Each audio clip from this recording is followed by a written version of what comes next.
Hi guys, Drew here, back with another video, doing another Growlers review as usual. And in this game, guys, the Growlers win. They win 5-3 to close out the series against the Maine Mariners. The goal for the Growlers yesterday goes to Brennan Kapchak. What a snipe. He gets his second of the season.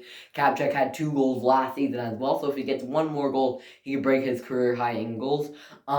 Pretty good playing from Kapchak. That was a pretty nice shot. I haven't seen one quite like that yet this season. Darian Plouffe getting his 6th of the season. 2 Growlers who don't get goals very often. Good to see Plouffe getting one as well. He was fired up to get that one as well. So good to see Plouffe getting one for the Growlers. Nolan Walker getting his 11th of the season. Good to see Walker getting on the score sheet as well. He's had a pretty good weekend for the Growlers, I gotta say. Didn't get any goals besides Sunday's game, but pretty good performance from Walker otherwise. Zach Solo getting his 14th of the season. We're gonna have to talk about him in a couple of seconds. But good to see Solo getting one for the Growlers. He had a pretty good game. And then Oren Centavo getting his 18th of the season. Good to see Centavo getting one as well. And Centavo has 18 goals this season. It's a pattern. It started off with Kapchak 2, Plouffe 6, Walker 11, Solo 14, and Centavo 18. It kept going up. The numbers kept going up for the score sheet. Good to see the Growlers getting that win. As with that win, they're 32-11, 1-0, still first in their division. Good to see the Growlers getting that big win over Maine Sunday's game. Dryden McKay with the net. He had a pretty good game, I gotta say. McKay is definitely reviving his season compared to his slow start at the beginning of the season. He seemed to be doing pretty well with the Growlers this season. I'll mention the goal for Maine, Cam Askew getting one for Maine. He didn't play any games this weekend besides Sunday's game, so he just comes in and scores a goal against the Growlers. So, pretty selfish play from Askew, but you gotta play hockey. Fedor Gordeev getting the other one for Maine. I'm not a big fan of Gordeev after this weekend. Centavo's biggest rival, I gotta say. He dropped the glove with Chad Pietrangelo. Last weekend, Maine was here. Gordy seemed to have a pretty good game for the Maine. Otherwise, he had a pretty good weekend, I gotta say.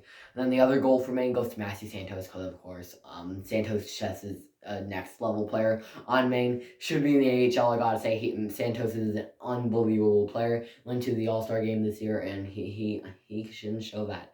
That was a pretty good game from Santos.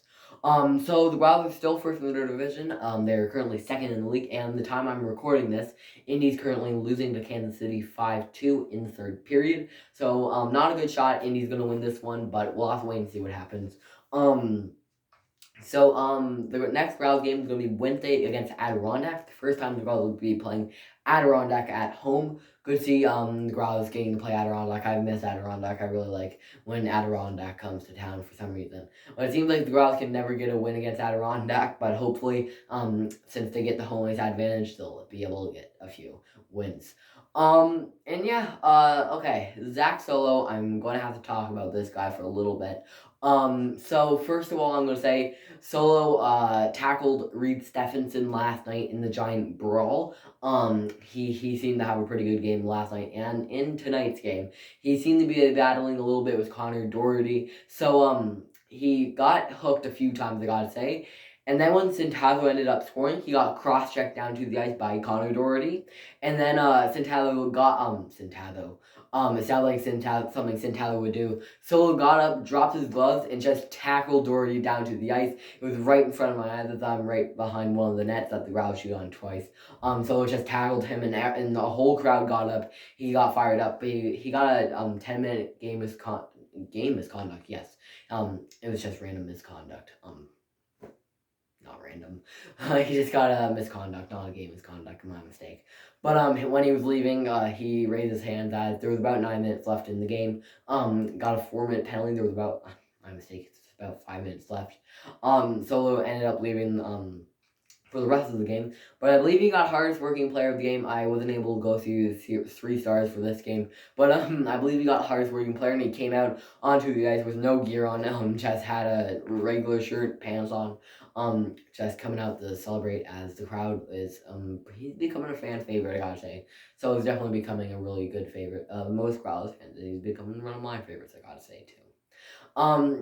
So Michael DiPietro was in net for Maine. He actually played one game in the NHL for Vancouver last year. I might have mentioned that Friday night, but pretty good game from DiPietro. He seemed to play pretty well, unless he gave up 5 goals.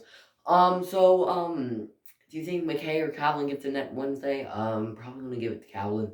McKay will probably end up getting Friday and maybe Saturday. We'll have to wait and see what happens. And yeah, that's gonna be for you guys. I hope you enjoyed it. If you do, you can like this video, you can subscribe if you really liked it. You can follow me on TikTok, that's Drew Hockey. I know to do that. Same thing for the Instagram account. You can follow me on Twitter, that's @FeltonDrew. You can follow me on Facebook as Drew Hockey Guy. There is spaces down. There's spaces to this one. It is Drew Hockey Guy. You can subscribe down below. We are on the road to 200 subscribers. Hopefully we can hit it soon. And I'll talk to you all again Thursday.